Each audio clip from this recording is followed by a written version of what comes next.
stale coffee and lemon-scented floor wax.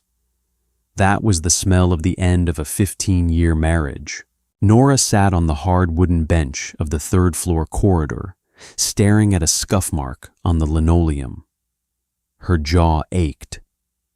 She realized she had been grinding her teeth since she woke up at 4 a.m, her tongue pressing hard against the back of her molars just to keep her face neutral. Beside her, David, her attorney, flipped through a thick manila folder. His thumb had a paper cut on the knuckle. The faint rustle of heavy stock paper and the irregular wet sniffles from a man crying outside family court down the hall were the only sounds filling the heavy air. Nora didn't feel heroic. She didn't feel like a woman on the precipice of a triumphant reclamation of her life. She just felt exhausted, slightly nauseous, and intensely aware of the blister forming on her left heel from a pair of sensible navy pumps she hadn't worn since a funeral 3 years ago. The elevator at the end of the hall dinged. A sharp, cheerful chime that felt entirely out of place in a building designed to process human misery. William stepped out. He didn't just walk. He occupied space. He wore a bespoke charcoal suit that draped perfectly over shoulders he paid a trainer $200 an hour to maintain. His dark hair was styled with just enough pomade to look effortless, a calculated silver fox aesthetic that magazines had recently lauded. He looked less like a man walking into a divorce settlement and more like a CEO arriving at a hostile takeover, which in his mind he was. Hanging off his left arm, anchoring him in his newly constructed reality, was Chloe. Nora swallowed the dry lump in her throat. Chloe was wearing a sleeveless ivory silk dress that clung to her ribs completely, ignoring the unspoken dress code of a municipal courthouse. She smelled of artificial vanilla and something sharp like hairspray. Chloe was 24, bored, and chewed on a piece of mint gum with the slow, rhythmic cadence of a cow working cud. She looked at the peeling paint on the ceiling, then at her phone, thoroughly unimpressed by the architecture of William's legal dismantling of his wife. "Here we go," David muttered, closing his folder and sliding it into his battered leather briefcase. William spotted them. His mouth curled into a smile that didn't reach his eyes, a practiced, devastatingly empty expression he used on competitors right before he gutted their supply chains. He strode over the hard soles of his Italian leather shoes, clapping against the linoleum like gunfire. "Nora," William said. His voice was a rich baritone, loud enough to make sure the couple down the hall and the bailiff at the door heard him. "You look tired. You should have let my driver pick you up. Taking the subway in this heat isn't good for you." It was a classic William move, patronizing disguised as concern. "I drove," Nora said flatly. Her voice sounded thin to her own ears. "The Volvo works just fine." William chuckled a short, breathy sound. "Right, the Volvo, still clinging to the relics I see." He subtly shifted his weight, pulling Chloe a fraction of an inch closer. Chloe finally looked up from her phone, offering Nora a vague, glossy pout. "Hi," she said, her voice carrying the vocal fry of someone who spent her days documenting matcha lattes. Nora didn't look at Chloe. Looking at Chloe made the nausea spike into a sharp physical pain behind her ribs. Instead, she kept her eyes on the knot of William's silk tie. "Let's just get this over with, William." Nora said, her hands curling into tight fists inside the pockets of her gray wool skirt. Her palms were clammy. She hated that he still had this effect on her. She hated that after a year of therapy, after finding the text messages, after the explosive fights where he told her she had outgrown her usefulness. Her heart still hammered, a frantic, terrified rhythm against her sternum. "That's the plan," William said, his tone turning brisk, businesslike. He checked his heavy gold watch, a gift he bought himself when the company hit its first billion in valuation. "I have a board meeting at 2. My guys tell me we can wrap this up in an hour. Sign the papers, take the settlement, and you can go back to your garden." David cleared his throat, adjusting his wire-rimmed glasses. "It might take a bit longer than an hour, Mr. Hayes. There are some foundational assets that require thorough review." William looked at David the way a man looks at a smudge on his windshield. "Don't overcomplicate this, counselor. My firm drafted the documents.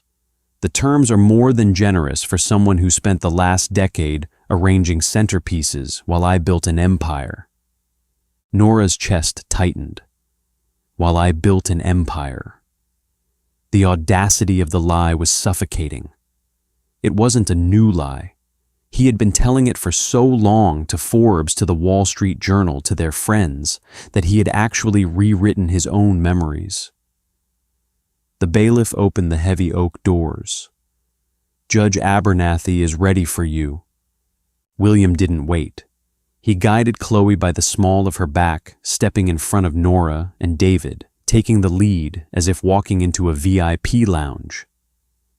Nora stood still for a second, the heavy scent of vanilla lingering in the air where they had stood. She took a deep, jagged breath. "Ready?"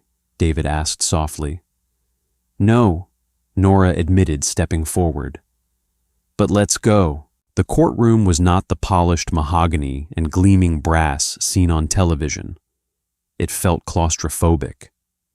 The air conditioning rattled above them, spitting out lukewarm air that smelled of old dust. The fluorescent lights buzzed with a low, annoying frequency. Judge Abernathy sat behind the bench, a gray-haired woman with a face like a dried apple, and eyes that looked like they had seen every possible iteration of human stupidity. She was leafing through a stack of papers, her pen tapping a restless rhythm against the wood. Nora sat at the petitioner's table. The wood under her fingertips was scratched scarred by decades of nervous pens and fingernails. She traced a deep gouge with her thumbnail, grounding herself in the physical sensation. Across the aisle, William was putting on a show. He was leaning over the table, whispering confidently to his high-priced attorney, a man named Sterling, who wore a suit shinier than his shoes. Chloe sat directly behind them in the gallery, her legs crossed one strappy sandal, dangling off her toe, tapping against the wooden pew. She was loudly chewing her gum until the bailiff shot her a lethal glare, prompting her to swallow it with an exaggerated roll of her eyes. "All right, let's get this moving," Judge Abernathy said, her voice a dry rasp that commanded instant silence. "Hayes versus Hayes. We are here to finalize the dissolution of marriage and the division of assets, namely the controlling interest in Apex Logistics." Sterling stood up immediately, buttoning his jacket with a practiced flick of his wrist. "Your Honor, as outlined in our filings, my client Mr. Hayes is the sole founder, CEO, and visionary behind Apex Logistics. We have offered Mrs. Hayes a highly lucrative settlement, $20 million outright, plus the residential property in Aspen. It is frankly an overcorrection on my client's part to ensure a swift and amicable separation." William sat back in his chair, adjusting his cuffs, looking incredibly pleased with himself. 20 million. It sounded like an astronomical sum. To anyone in the gallery, it would sound like a lottery win for a discarded housewife. But Apex was valued at 1.4 billion. 20 million was a rounding error. It was hush money. "Mrs. Hayes." Sterling continued, his voice dripping with condescension, "has had no operational role in the company. She possesses no equity shares on paper, nor has she contributed to the intellectual property or the scaling of the enterprise. We are asking the court to expedite the signing so my client can return to managing the livelihoods of his 3,000 employees." Nora stared at Sterling's moving mouth, but the sound faded out. Her mind ripped backward, crashing into a memory from 12 years ago. It was February. The heat had been shut off in their cramped two-bedroom apartment because William had maxed out their credit cards, entertaining potential clients who never called back. They were sitting at a folding card table. Nora was wearing 2 sweaters, her fingers stiff with cold, furiously typing lines of Python code on a refurbished Dell laptop. William had been lying on the mattress on the floor, nursing a hangover, staring at the ceiling. It's not going to work. Nor he had whined, his voice thick with self-pity. We're broke. I have terrible credit. The bank laughed at me today. Nora had stopped typing. She looked at the screen at the rudimentary routing algorithm she had spent 6 months building from scratch between her shifts at the dental office. It was a logistics program designed to optimize freight routes. It was brilliant. It was hers. I'll register the LLC. Nora had told him, her voice steady in the freezing room. My credit is clean. I'll put it in my name. I'll be the sole owner on the incorporation documents so the banks don't see your bankruptcies. You go be the face. You talk to the investors, you sell it.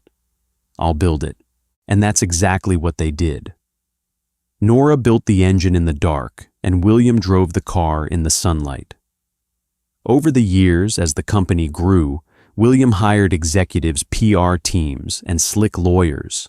He became the visionary.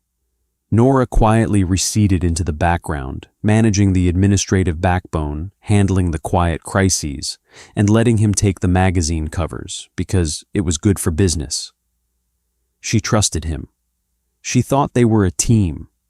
She thought the paper trail of the early days was just a technicality they had outgrown.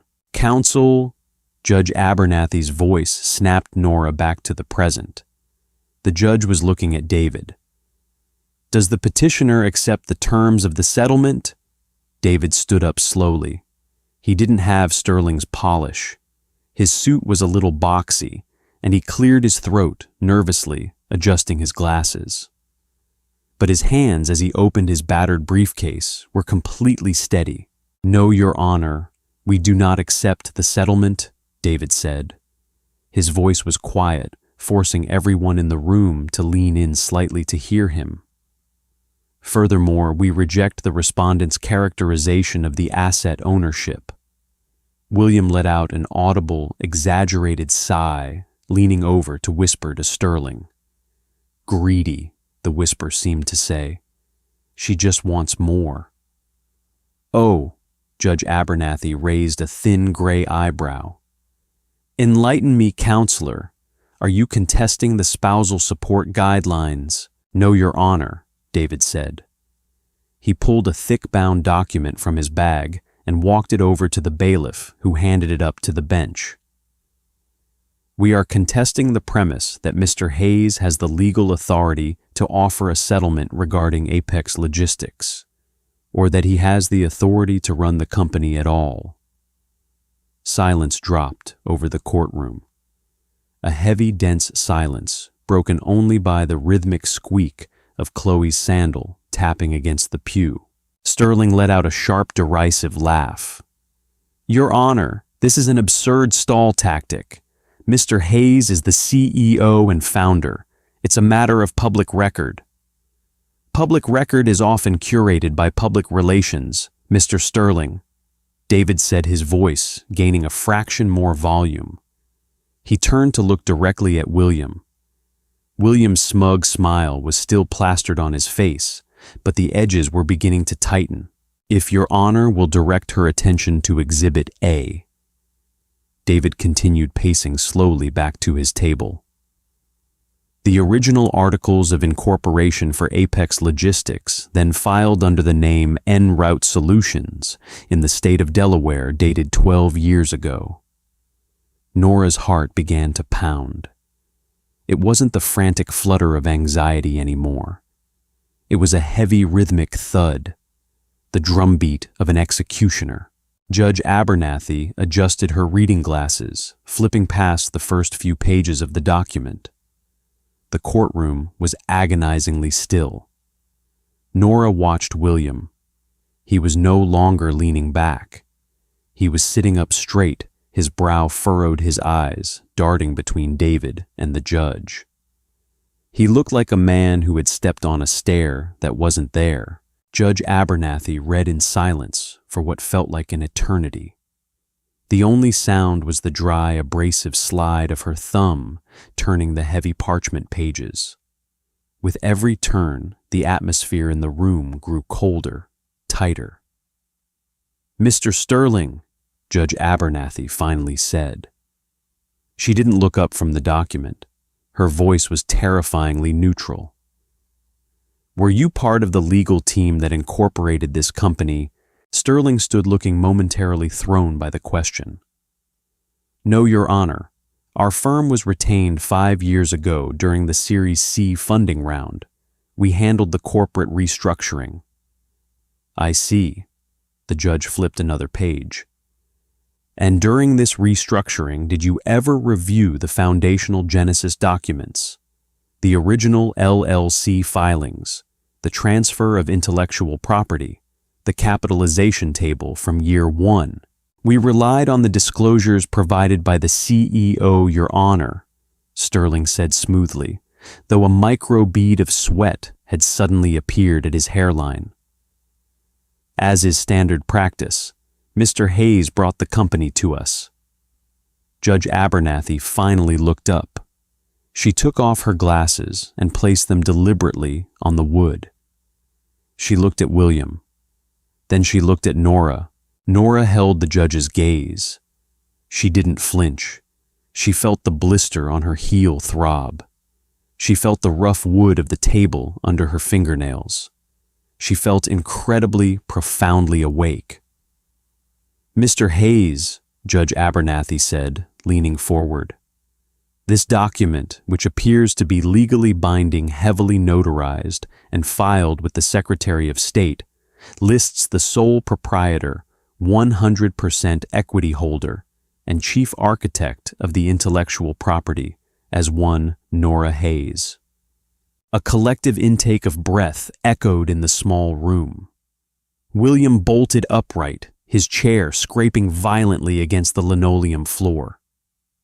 That's ancient history," he barked, his rich baritone cracking into something shrill and panicked. "That was a technicality. We did that for credit reasons. I built the company, I got the investors, I'm the one on the board."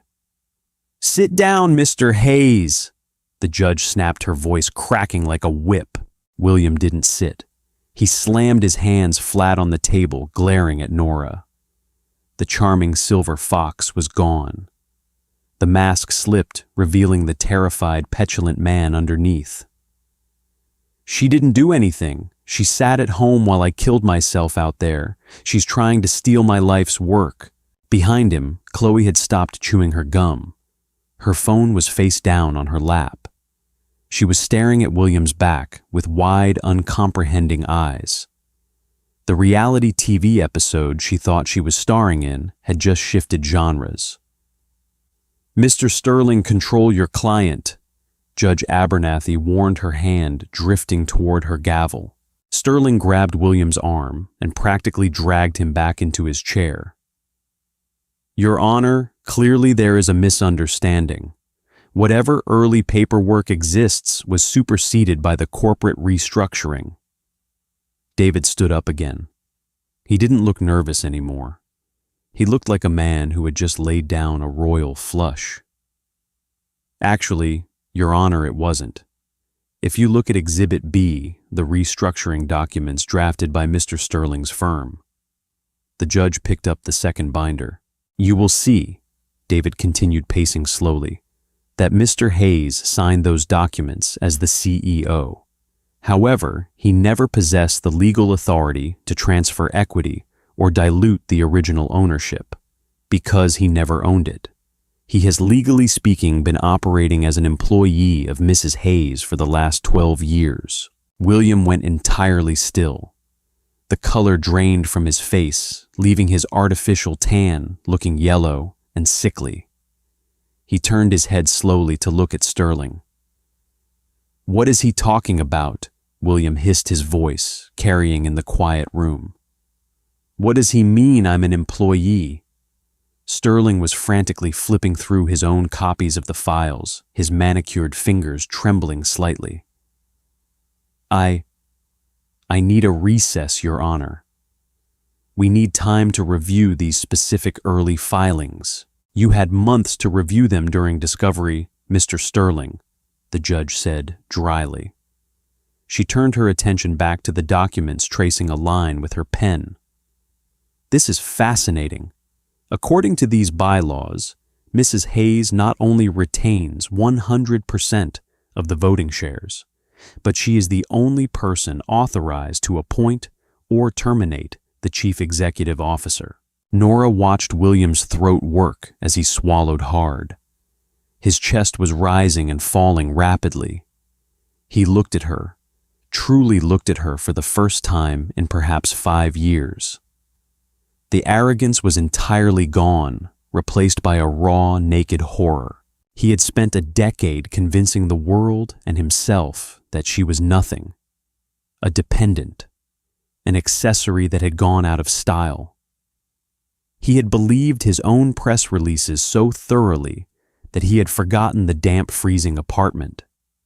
He had forgotten the smell of the burning plastic from the cheap power strips. He had forgotten that he was at his core just a salesman pitching a product he didn't understand how to build. And Nora had let him. She had stayed quiet. She had played the supportive wife, standing in the shadows at the galas, fixing his tie, absorbing his moods, hiding his mistakes because she loved him. Because she thought they were building a life together.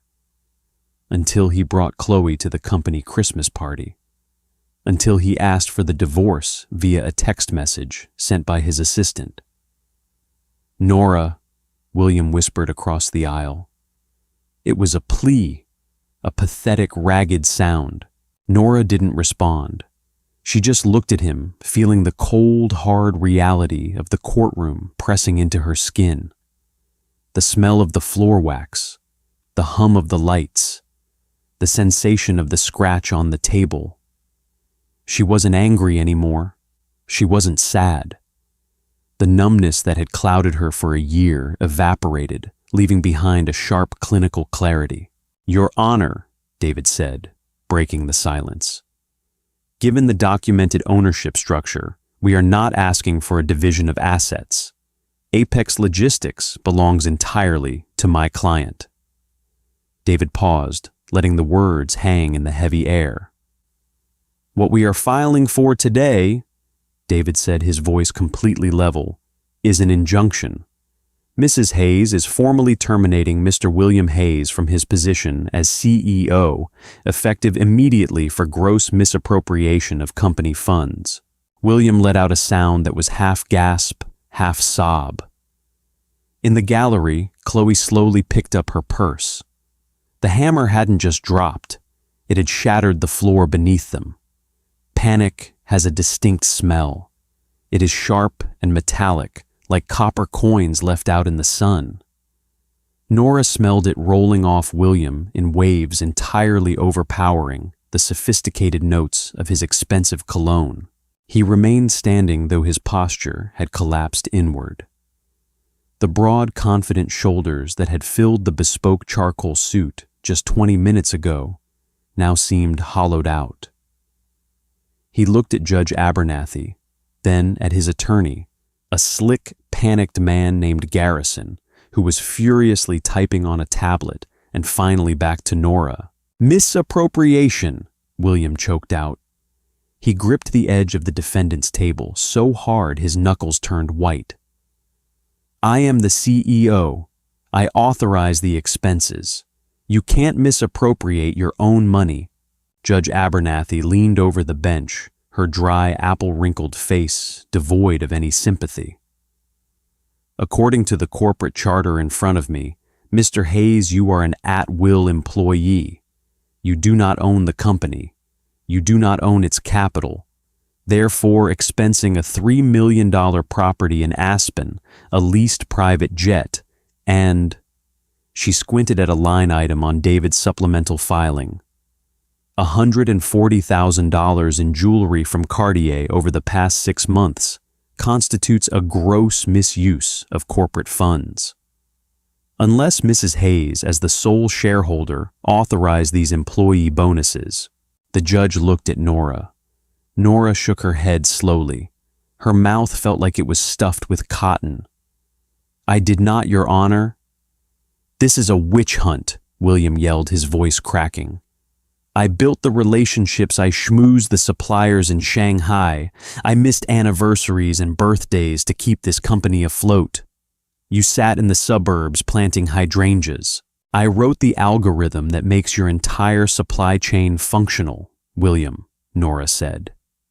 Her voice wasn't loud, but it cut through his hysterics with the clean precision of a scalpel.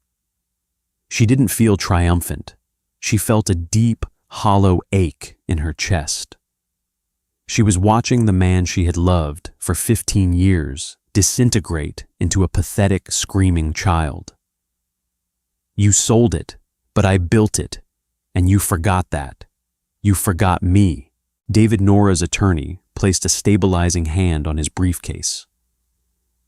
Your Honor, we have prepared the necessary documentation to freeze Mr. Hayes' access to all corporate accounts pending a full forensic audit. We are requesting an emergency injunction to enforce his immediate termination and physical barring from Apex Logistics properties. Garrison stood up, his slick veneer completely shattered. Your Honor, I object. My client needs time to gather his personal effects to transition his duties. There will be no transition, David interrupted, his tone as hard as concrete. Mr. Hayes is a liability. Given his volatile state and his history of unauthorized spending, giving him access to the servers or company assets poses an immediate threat to the shareholders' equity. Judge Abernathy brought her gavel down. It was a sharp wooden crack that made Nora flinch. Injunction granted, the judge rasped. Mr. Hayes, you are ordered to surrender any company-issued devices, keycards, and vehicles immediately. You are barred from the premises of Apex Logistics. A third-party auditor will be appointed by the end of the week. William staggered back a step, bumping into the wooden railing that separated the tables from the gallery. He turned around looking for an anchor. He looked for Chloe, but the pew behind him was empty. Nora had seen it happen in her peripheral vision while the judge was speaking. Chloe hadn't made a scene. She hadn't gasped or cried. She had simply listened to the words, "at-will employee," and "frozen accounts," looked at her phone, picked up her designer purse, and walked out the heavy oak doors. The rhythmic squeak of her sandal had faded down the corridor before William even realized she was gone.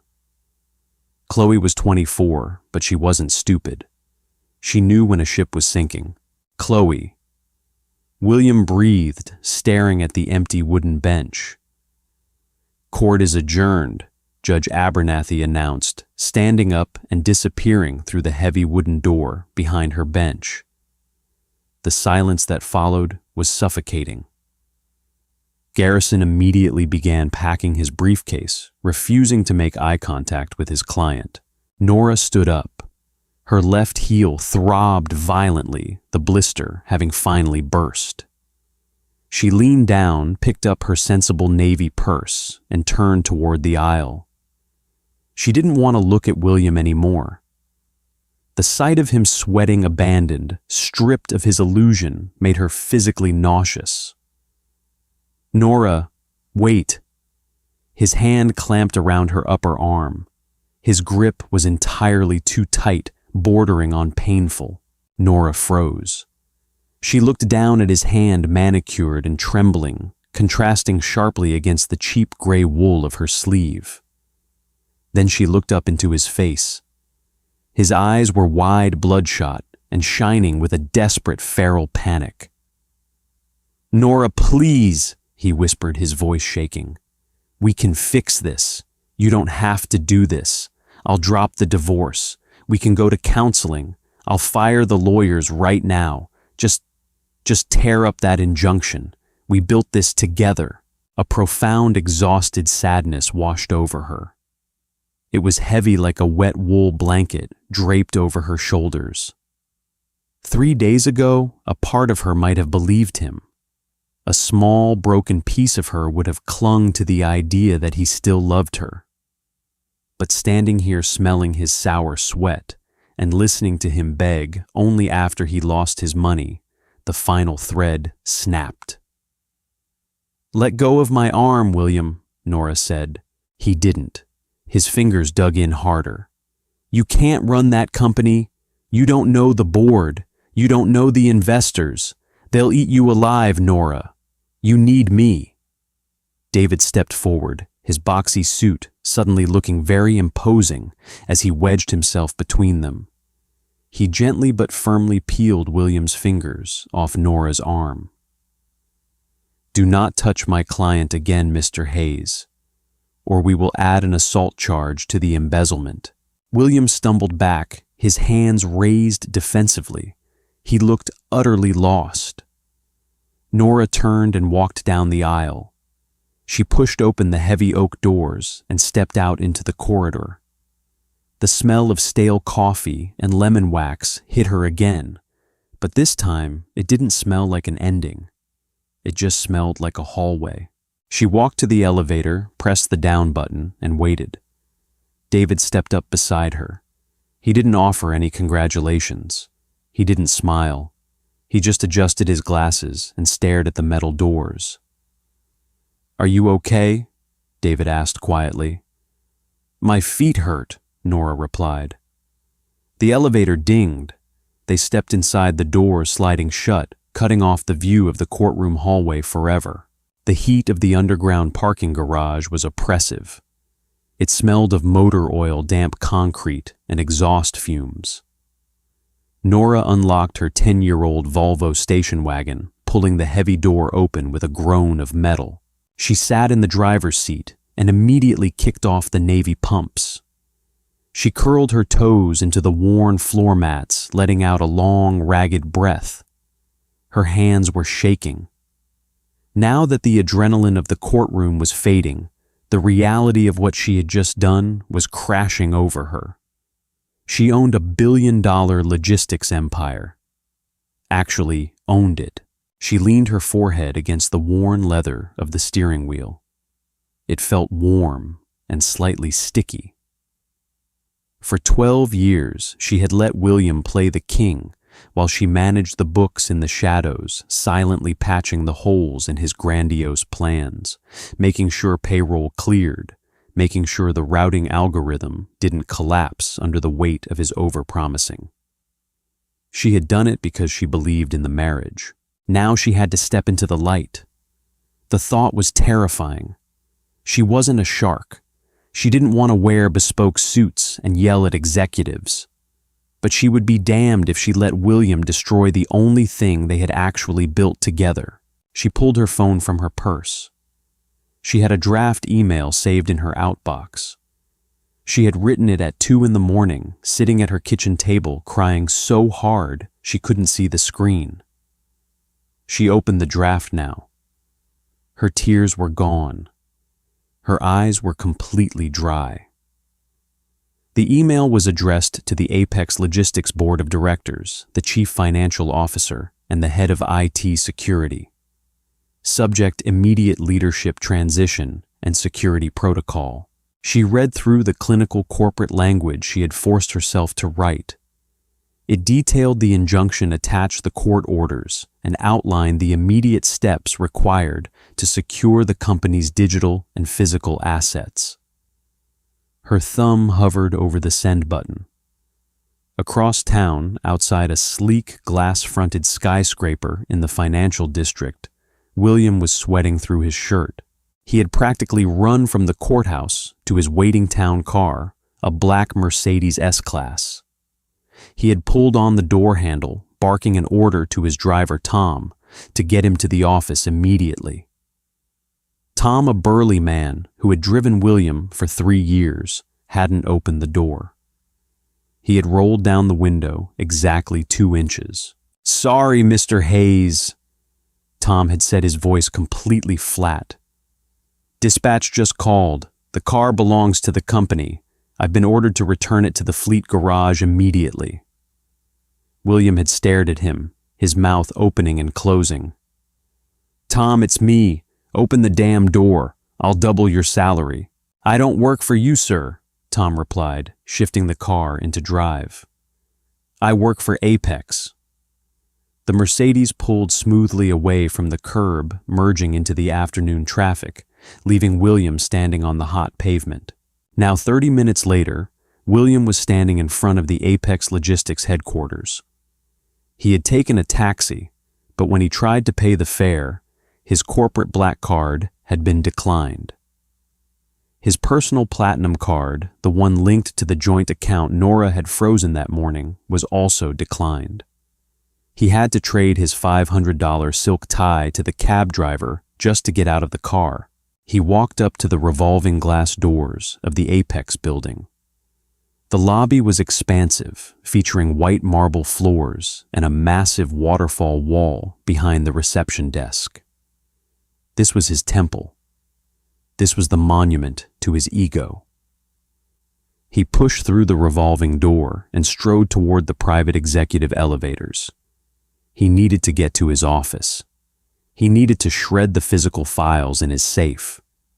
He needed to transfer the offshore contingency funds before Nora's lawyers found them.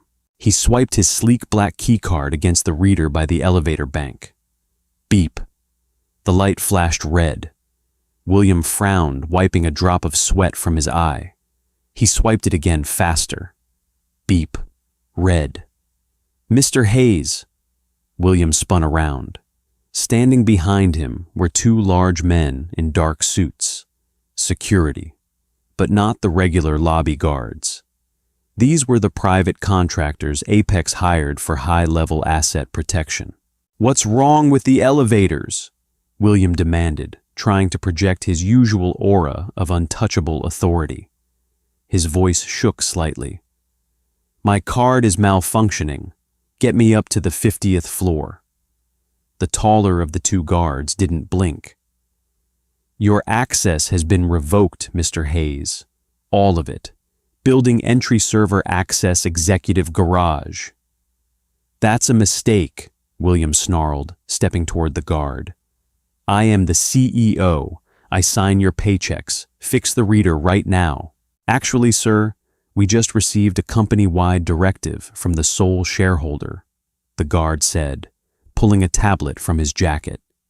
He tapped the screen. "You are trespassing. We have orders to escort you off the premises. If you resist, we are instructed to call the police." William's phone buzzed in his pocket. Then it buzzed again, and again. It was a rapid machine gun succession of notifications. He pulled it out with trembling hands. Notification. "Your access to Apex_exec_server has been disabled." Notification. "Your Apex corporate email account has been suspended." Notification. "Your health insurance policy under Apex Group has been terminated." He stared at the glowing screen. The empire wasn't just crumbling, it was evaporating. He looked around the lobby. The receptionist, a young woman he usually ignored, was staring at him. A group of junior analysts standing by the coffee cart had stopped talking and were watching him. They weren't looking at him with awe or respect anymore. They were looking at him with the morbid curiosity reserved for a car crash. "Please step this way, Mr. Hayes," the security guard said, gesturing toward the revolving doors. It wasn't a request. The 2 guards moved in, boxing him out their bodies, forming a physical wall between him and the elevators. William took a step back. His chest heaved. He wanted to scream. He wanted to throw his phone at the marble floor. But the energy had drained out of him, leaving only a cold, sickening void. He had nothing. Without the company, without the money, without the power, he was just a middle-aged man in a sweat-stained suit, standing in a lobby he no longer owned. He turned around and walked slowly toward the exit. The revolving door pushed him out onto the sweltering sidewalk. The afternoon sun beat down on his face blindingly bright. He stood on the concrete, the heavy glass doors of Apex Logistics sealing shut behind him. Miles away in the dim, quiet interior of her Volvo, Nora stared at her phone screen. Message sent. She tossed the phone onto the passenger seat. She didn't start the engine right away. She sat in the stifling heat of the parking garage, listening to the ticking of the cooling engine block. She looked at her bare feet, at the band-aid she needed to put on her heel. She had just destroyed a man. She had dismantled a life. Nora turned the key in the ignition. The old Volvo rumbled to life, the air conditioning blasting warm, musty air into her face. She put the car in reverse, backed out of the space, and drove toward the exit ramp. She had a company to run. Cold air blasted from the vents of the 50th floor elevator bank, carrying the faint metallic scent of ozone and expensive glass cleaner. Nora stepped out. Her low heels sank slightly into the plush charcoal gray carpet that absorbed all sound, creating an unnatural vacuum-like silence. This was the executive suite of Apex Logistics. She had only been up here twice in her life, both times for mandatory holiday parties, where she had stood in the corner clutching a warm glass of sparkling water while William held court. Today there were no parties. The long corridor of frosted glass offices was agonizingly quiet. Word had already spread. Corporate ecosystems were like fungal networks. The slightest chemical change at the roots transmitted panic to the furthest leaves in seconds. At the end of the hall, behind a massive semicircular desk of reclaimed walnut, sat a receptionist named Chloe.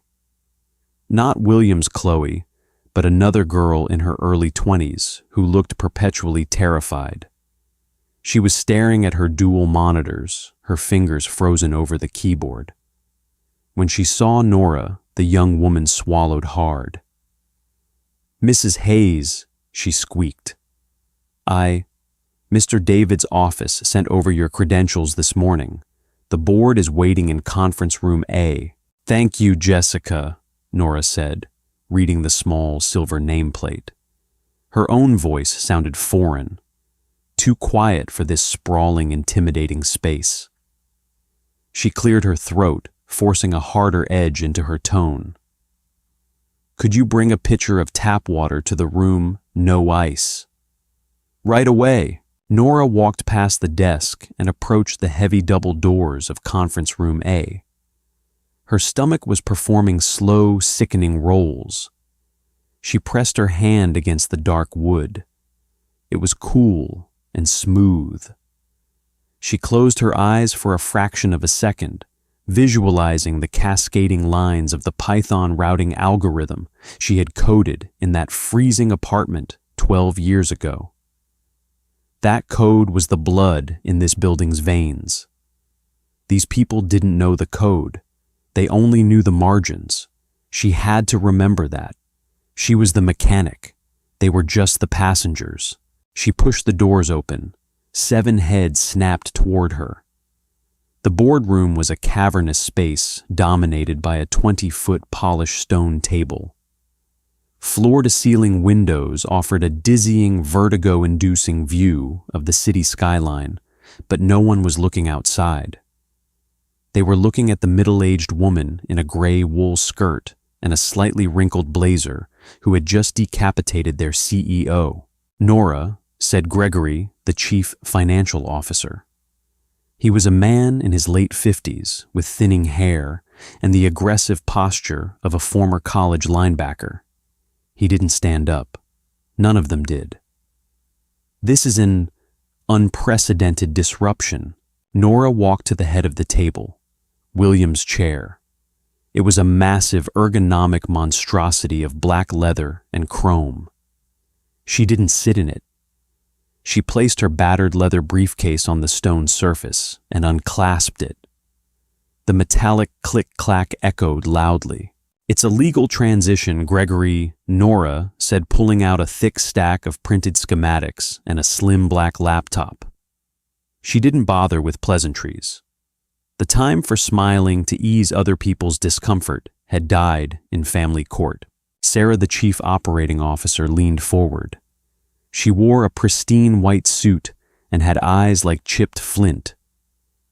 "A transition that has sent our stock tumbling 3 points in pre-market trading, Mrs. Hayes.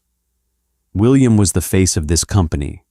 Investors trust continuity. You have no operational history here.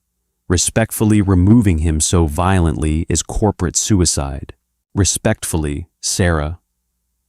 Nora countered, finally sitting down, though she perched on the edge of the leather seat, rather than leaning back into it. Keeping him would have resulted in federal indictments within the fiscal year.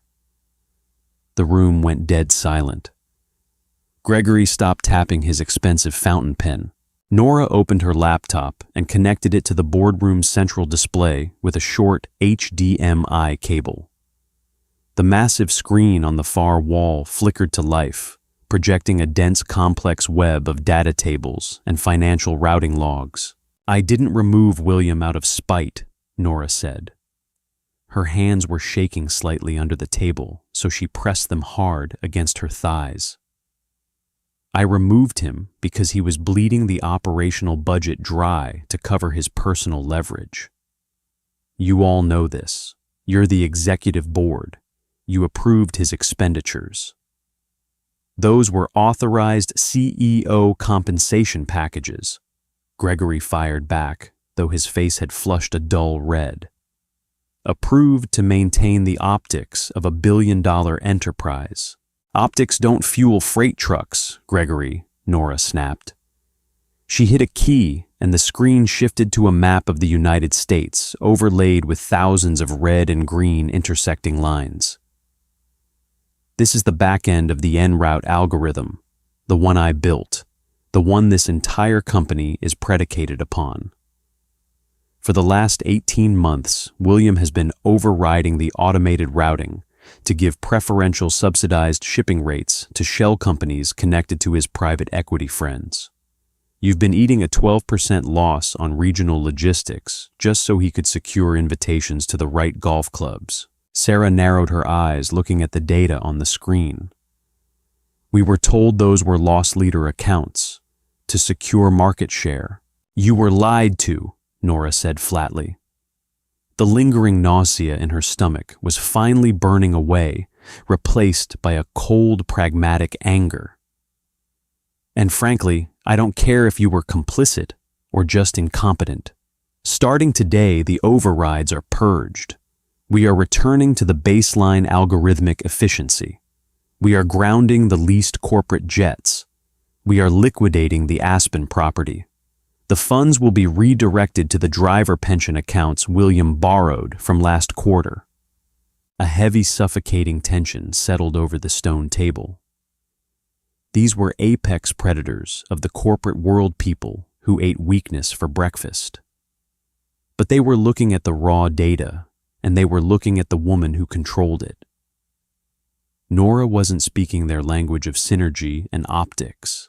She was speaking the undeniable language of structural reality. "He's going to sue you," Gregory muttered, leaning back in his chair, his arms crossed defensively. "He'll claim intellectual property theft. He'll tie you up in litigation for a decade." "He has no money to pay the retainers, Gregory," Nora said. The sheer brutality of the fact tasted like ash in her mouth, but she didn't soften it. "His accounts are frozen. The company is mine. Now you can either help me stabilize the fourth quarter projections, or you can clear out your desks by noon. The choice is entirely yours." Jessica, the receptionist, walked in carrying a glass pitcher of tap water. She set it down in the center of the table, her hands trembling so badly The water sloshed over the rim, leaving a dark, wet stain on the polished stone. Nobody noticed. They were all staring at Nora. 3 weeks later, the smell of cheap artificial pine cleaner masked the underlying odor of stale cigarette smoke. William sat on the edge of a lumpy mattress in a furnished month-to-month apartment in Queens. The walls were a sickly beige, peeling slightly near the baseboards. Outside the single window, the relentless groan of the elevated subway train rattled the glass every 10 minutes, vibrating through the thin floorboards and into the soles of his bare feet. He was wearing gray sweatpants and a t-shirt he had bought from a pharmacy down the street. His bespoke suits were locked in the penthouse he could no longer access. His Rolex had been surrendered to a pawnbroker on 8th Avenue just to pay the deposit on this miserable room because Nora's forensic accountants had been as ruthless as promised. Every account tied to Apex, every joint marital asset, every offshore LLC he thought he had hidden had been frozen pending the federal audit. His phone sat on the cheap laminate nightstand. It was a prepaid burner. His sleek company-issued smartphone had been confiscated by security in the lobby 3 weeks ago. He stared at the black screen of the burner phone. It didn't ring. It hadn't rang in 4 days. At first he had tried calling his contacts. The venture capitalists he drank scotch with the tech bros. He played squash with the politicians he had bundled donations for. The responses had been swift and devastating. Unreturned voicemails. Polite but icy assistants claiming their bosses were traveling. The sudden total evaporation of his network. They didn't care about William Hayes the man. They only cared about William Hayes, the CEO of Apex. Without the crown, he was just another desperate guy asking for a favor. He had even tried to call Chloe. She had blocked his number immediately. Last he heard from a mutual acquaintance, she was dating a cryptocurrency trader who had a house in Miami. William buried his face in his hands. His palms felt rough. He hadn't had a manicure in a month. He felt a phantom ache in his chest, a deep hollow cavern where his ego used to reside. He had spent 15 years convincing himself that he was a god among men, a titan of industry. He had looked at Nora with her quiet practicality and her sensible shoes and felt nothing but contempt for her smallness. He hadn't realized she was the foundation holding up his entire sky. And when he kicked her away, the sky hadn't just fallen, it had crushed him into dust. The subway train roared past outside the screech of metal on metal, drowning out the sound of his ragged, uneven breathing. Across the East River, on the 50th floor of the Apex Logistics Tower, the city lights sparkled like a sea of crushed diamonds against the black night. Nora sat behind the massive walnut desk. The office was dark, illuminated only by the cool bluish glow of her dual monitors and a small brass desk lamp. She had finally gotten rid of William's obnoxious leather chair, replacing it with a functional mesh-backed ergonomic seat that actually supported her spine. She took off her glasses and rubbed the bridge of her nose. Her eyes burned from staring at supply chain matrices for 14 hours. The restructuring was grueling. Firing the corrupt middle management layer William had installed was legally complicated and exhausting. She was drinking too much coffee. Her sleep was fragmented, and she had barely seen the inside of her own house in weeks. She looked down at her feet. She had kicked off her shoes hours ago. Her left heel bore a pale, faded scar where the blister had been on the day of the court hearing. She wasn't perfectly happy. The romantic cinematic version of this story would have her drinking champagne, celebrating her triumph as a newly minted billionaire boss. But reality was infinitely heavier. The betrayal still stung a dull throb in the back of her mind. The 15 years of her marriage were still gone, reduced to legal filings and bitter memories. Wealth didn't erase grief. It just gave you a nicer room to process it in. Nora leaned forward and pulled up a specific file directory on her screen. It was buried deep in the secure servers. n-route_genesis_v1.pi. She opened the file. Line after line of raw, elegant Python code cascaded down the monitor. She read the notes she had typed to herself a lifetime ago, sitting in the freezing apartment, trying to build something out of nothing. She remembered the girl she was back then, scared desperately in love, willing to shrink herself so her husband could feel big. She reached out and placed her fingertips gently against the screen. She wasn't that girl anymore. She would never be that girl again. The naive trust was gone, burned away by the harsh fluorescent lights of a family court. But looking at the code, she felt a profound, quiet sense of ownership. Not just of the company, but of herself. She had built this. The engine belonged to her. And for the first time in a decade, her hands were finally on the steering wheel. Nora put her glasses back on, pulled her keyboard closer, and began to type. There was work to do. What a brutal reality check. William built an empire on a lie, and Nora just repossessed the truth. Her journey from the shadows to the boardroom wasn't pretty, but it was absolutely necessary. What did you think of Nora's ultimate revenge? Drop your thoughts in the comments below right now. Please do not forget to hit that like button, subscribe to our channel, and share this thrilling video with friends.